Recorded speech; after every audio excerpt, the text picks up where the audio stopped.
Well, Razorback fans, we thought that the Madden Iamaleava situation was over with and everyone was moving on. But then Hunter Yurachek comes in and says, hold my beer. Let's talk about it on today's Locked On Razorbacks podcast.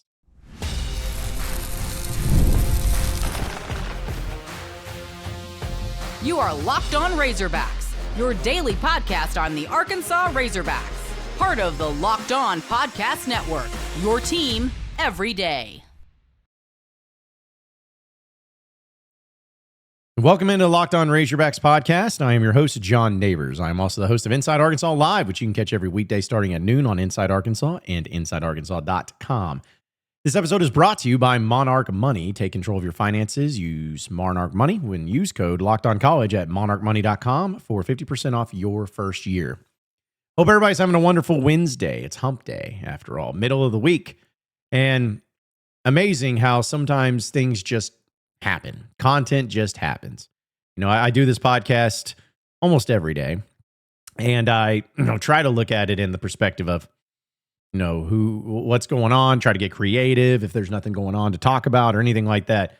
But then sometimes there's just manna from heaven, as they say, where content comes in because of some big news or some big story or whatever it may be. And that's exactly what happened a little past noon yesterday, because as you all heard on Locked On Razorbacks podcast yesterday, I talked about this Madden situation. And I voiced my concerns and my displeasure and how I think it's a bad look. It's a truly bad look. And honestly, I thought that would be all right. Said my piece, moving on. Well, Hunter Yurachek comes into play, the athletic director for the University of Arkansas. And for those of you who know, I'm not the biggest proponent in Hunter Yurachek and the lack of communication that the University of Arkansas has in general. But it was during my show of Inside Arkansas Live, and we were actually about to talk about the Madden situation a little bit more.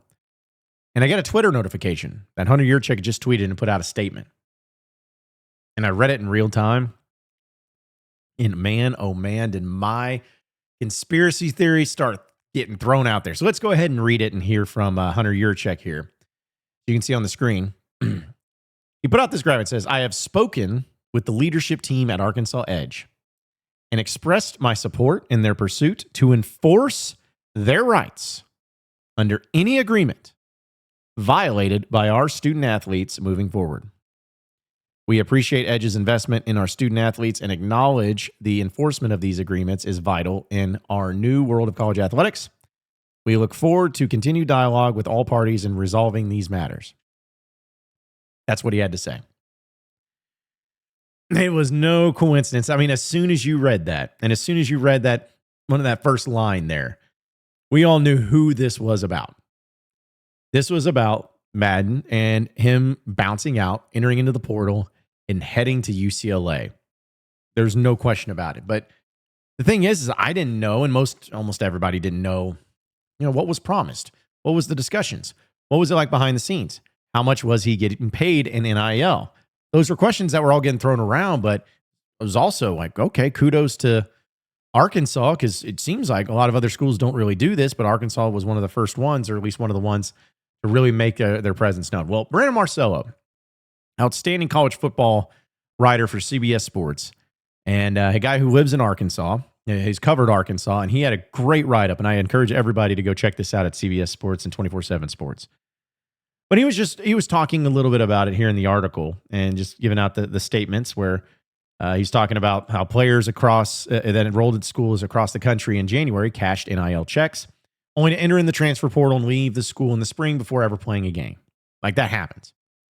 And apparently at schools like Arkansas, where they have these contracts being signed, buyout language in NIL deals is now common. Though the NIL era is only a few years old, players are reneging on these deals, which may soon lead to legal battles pitting schools against athletes, which is not going to be good for anyone. But Yurachek put out that statement and everything like that. And hundreds of players have ignored buyout language in their NIL contracts as all parties await the revenue sharing, which is going to take place on July 1st. The question of whether these NIL contracts are legal has sparked debate in legal circles. So it's a very gray area. And I believe, and in this particular case, and almost in every case, if there is buyout language and if there is a contract that is signed, it needs to be held legally. It needs to be binding. because it is just a ridiculous idea that this is going on and this is happening. Because is every situation the same? No. But in this particular case, I believe that this was all intentional. This is, again, I may get some conspiracy theory going on here, but I believe this was all a ploy. This was all part of the plan, because whether it's agents, whether it's parents, whether it's the athlete themselves, and whether it's at Tennessee or at Arkansas, something like that, it's like they know they can't do anything, and they know that they can get away with it.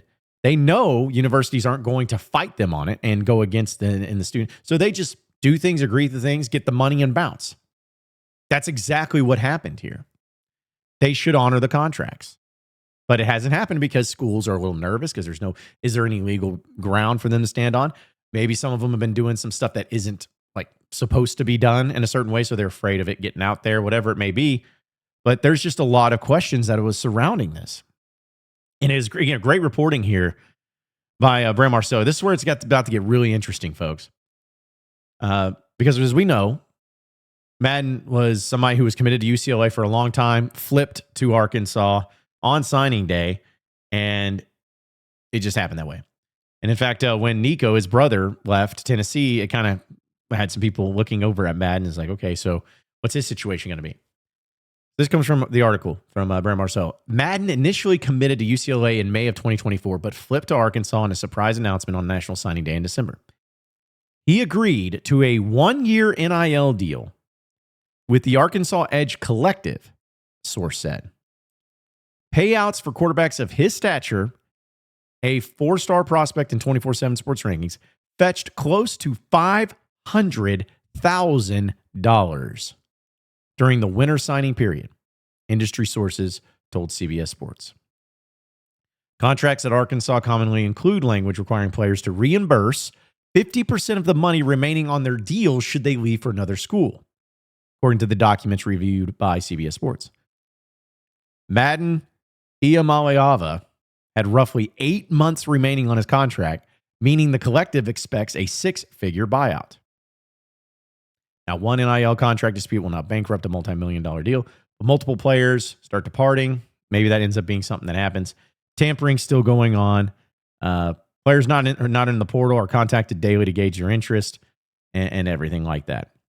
The state of Arkansas NIL laws, this is also something that's important, have relatively been aggressive. It says, with multiple amendments as the state tries to help its flagship universities evolve with the changing of college sports landscape. 2023 Arkansas Publicity Rights Act gave the University of Arkansas the power to sue agents, coaches, and other third parties who give or promise compensation for the use of a player's NIL if that player's already signed an enrollment with contract with the University of Arkansas. So, when I read here and what it looks like here, I know there's a lot of words. And again, check out Brandon Marcello's article on CBS Sports and read it for yourself. But when I saw that the value and the payout for a quarterback of his stature is close to $500,000. If Arkansas paid $500,000, we'll just say that's the case, for Madden. 1, absurd. Not worth it. 2, he more than likely got that all up front because it was a 1-year deal. And by taking the 1-year deal, you're not going to get there for nothing. At worst, it's half. It's like you get half of it in the spring and half of it in the fall, at worst. But either way, that is a lot of money. And it is no wonder that Arkansas and Hunter Yurachek are pretty pissed off and saying, I want you guys to pursue any action and every action to make sure we get compensated accordingly. Because what this is telling me, again, this is just, I'm putting connecting the dots here, folks. What this tells me is that you had Madden, his family, his reps, whoever was involved, they knew all of this. I'm sorry, I can't just sit back and just think and give the benefit of the doubt in this situation of like, well, he was really all about Arkansas and he was really going to fulfill that money, but it just didn't work out. He said it got homesick, is what it was reported. Is that he got homesick getting back to California. You can't tell me that with the Nico situation at Tennessee, with the Madden situation at Arkansas, and the fact they end up back at UCLA, the places that they're from, when both were having a whole lot of NIL, and then getting that money and bouncing out. You cannot tell me that that was not for sure, for certain, intentional. This was all intentional. It was all part of the plan. That's how I see it. Okay? And if that's the case, shame on this entire situation. Shame on the family or the reps or whoever is involved with this. Shame on all of them. That's crap. I said yesterday, and I even got some blowback, not from many people, but I got some blowback about how I felt about it when I went off about how it's just a poorly handled situation. And it's even worse than I thought. These guys were getting money, and they knew that nobody was going to come after them because nobody has been coming after them. No one has had the grapes to step up and say, hey, you signed this contract, you owe us money because of the way it looks, because of the legalities and all that. It happens all the time. All the time.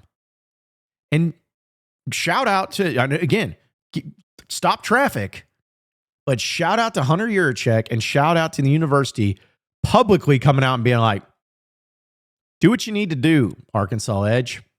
Do what you need to do to make sure that we get compensated. Because $500,000, again, assuming that's the number, that's no chump change. You know what you could have done with $500,000 in almost any other sport, or especially in football, instead of getting a 4-star freshman diva quarterback? You could have spent some on the defense. You could have spent some on the offensive line. You could have done a lot of other things. But you went on this kid because he's talented, because you had a chance to get him. I don't blame Arkansas for taking that risk. I mean, it seems to have, he has all the intangibles that you want. But this to end up being the end result, or at least the next step of the result, is a joke. It's an absolute joke. I hope Arkansas gets compensated. I hope they get sued. I hope Tennessee and Arkansas sues them if it ends up being the case where they just took the money and ran and expected to be like, what you going to do about it? Because that's chicken bleep. That's Bush League. And I hope that there's got to be some consequences for actions in this. Has to be. And some of you are probably going to be like, well, John, you're speculating a lot. Maybe I am a little bit. But I connect dots, and this is how it looks to me. I am sick of giving the benefit of the doubt to the kids because they're just kids. No, they're not. These are not kids anymore. These are adults that have representation, that have all these people coming into their ears and saying, hey, you need to do this, you need to do this, you need to do this. They have guidance. They have all these things. And this is the way that they're choosing to approach it. It's shameful and it's disgusting. And I hope Arkansas gets their money back. I'll fight them in the legal system. I have no leg to stand on, but I'll try. Crazy stuff. Can't wait to keep you updated on all this. We'll talk a little bit about Razorback basketball. Something weird happened. Kind of. Sort of weird yesterday. We'll talk about that. So stay with us here on the Locked On Razorbacks podcast. All right, Razorback fans, here to tell you about our friends over at Monarch Money. You ever check your bank account and wonder, where'd all my money go? Between dining out and online shopping and entertainment, it's easy to lose track. That's where Monarch Money comes in, your personal CFO, giving you full visibility and control over your finances. Monarch Money isn't just a budgeting app. It's a complete financial command center. You can track all of your accounts, investments, and spending all in one place. So you just stop managing your money and start building wealth. Instead of juggling all these apps that do all these different things when it comes to your money, don't worry about that anymore. You can use Monarch to check your finances, track your spending, and even plan long-term goals. Managing money with your partner is smoother than ever, and you can track shared and personal accounts, set goals, and stay on all the same pages without the stress. Take control of your finances with Monarch Money. Use code LOCKEDONCollege at monarchmoney.com for 50% off your first year. That's monarchmoney.com, code LOCKEDONCollege for half off your first year.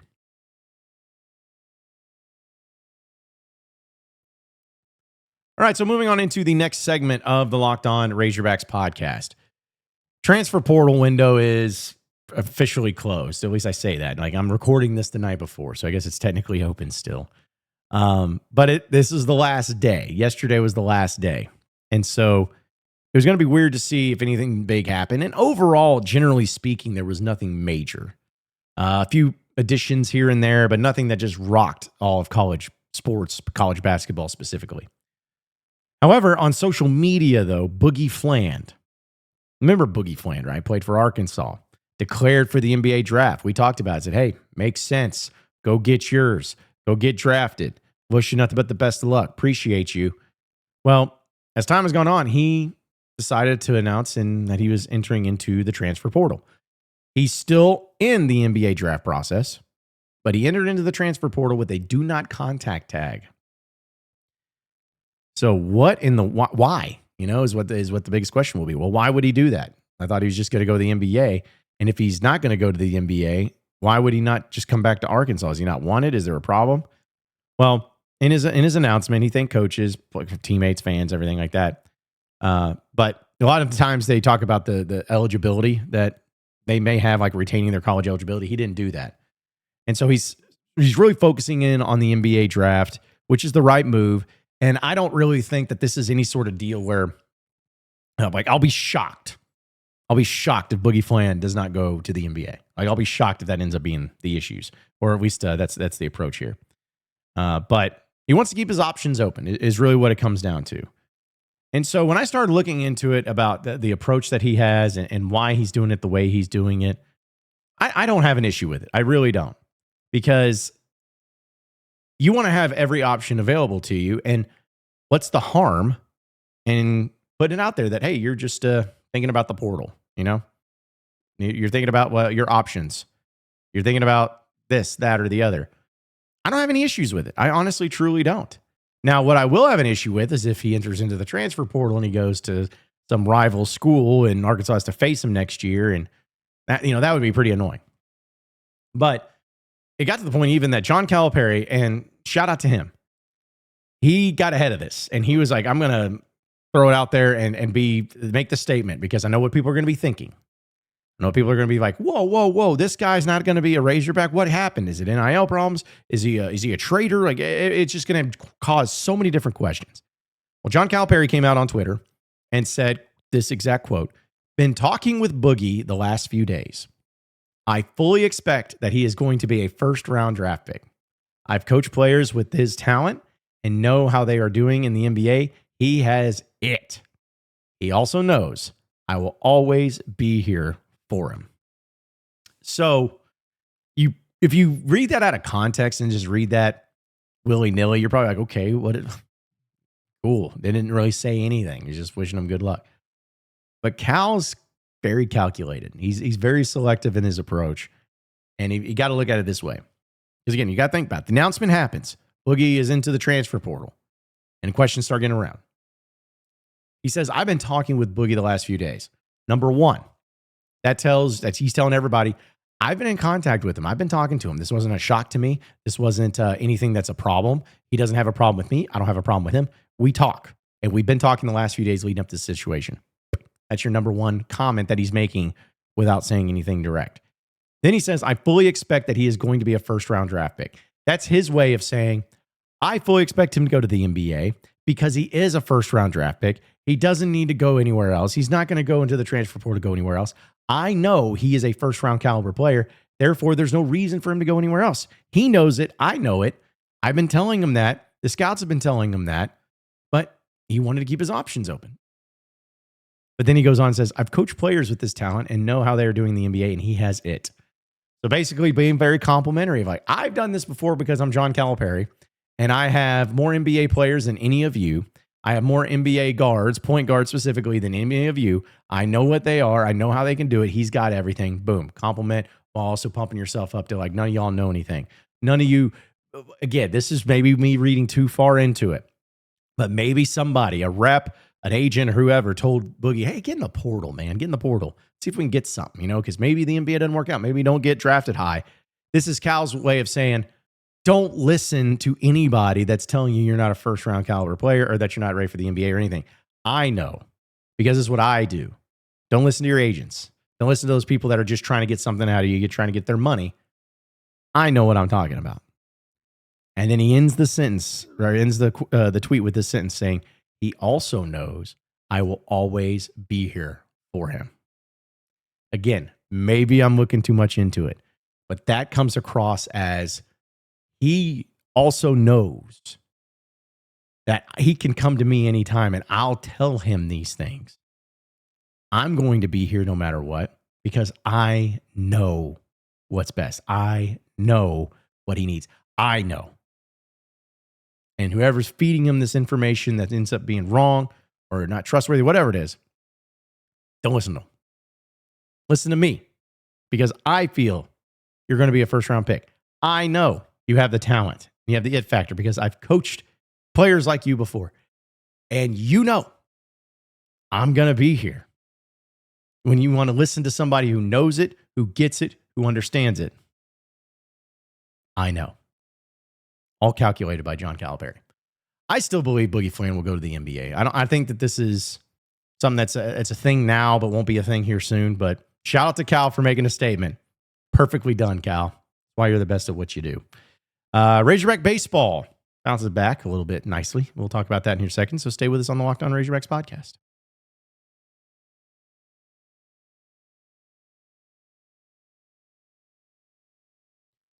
All right, so final segment here on the Locked On Razorbacks podcast. Razorback baseball played Little Rock and they ruled them 10-0. Nothing too crazy. I know everyone's going to be like, who cares, whatever. They need to move on. They need to get better. They need to, let's see what they do against Florida because there's another game tonight and all of that. And I get it, but it still gives me a good feeling to go out and do this to a team like Little Rock. Is it going to make the difference in this team's season? Is it going to make the difference in this team's confidence level because they beat a bad team like this in a midweek where Tate McGuire was pitching? And is it going to do any of those things? No, probably not, and nor it should. But what I've always felt like, at least, and especially in baseball,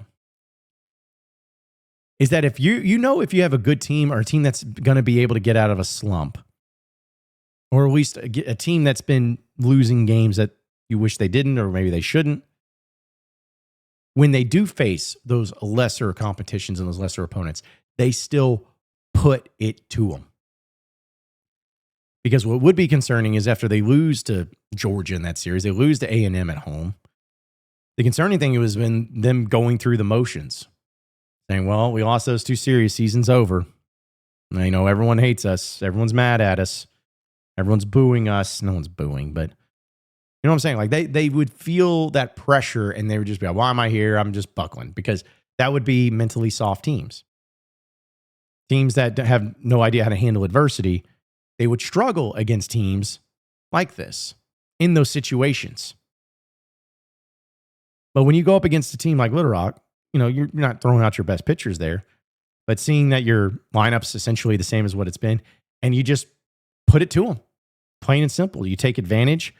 You have a great performance at a Kojal who goes 3 for 4. So outstanding for him. Gabe Frazier goes 2 for 3.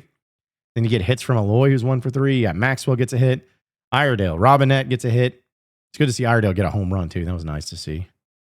But Helfrey gets one. Thomas, like everybody gets in on the hitting action. He had 11 hits. He took care of business. That's what I love. I love to see a team that just goes out and takes care of business, even when they're feeling a little bit of the pressure, even when they've been frustrated with the way they've lost to some good teams. When it comes to the bad teams, it's no competition. It's no contest. They make it happen. So it makes me feel better. Hopefully they do the same thing tonight, and we'll see what they do against Florida. But you can only play the games that are in front of you. Arkansas played that game last night and left no doubt, and that's what I like to see. Appreciate each and every one of you listening in and watching into the Locked On Razorbacks podcast. Be sure to like and subscribe to the podcast on iTunes or on Google Play. You can also get after me on Twitter at John Nabors Show for any questions, comments, concerns that you may have. Keep it going from there. Same podcast time, same podcast channel tomorrow afternoon. Have a great day, everybody. We'll see you then.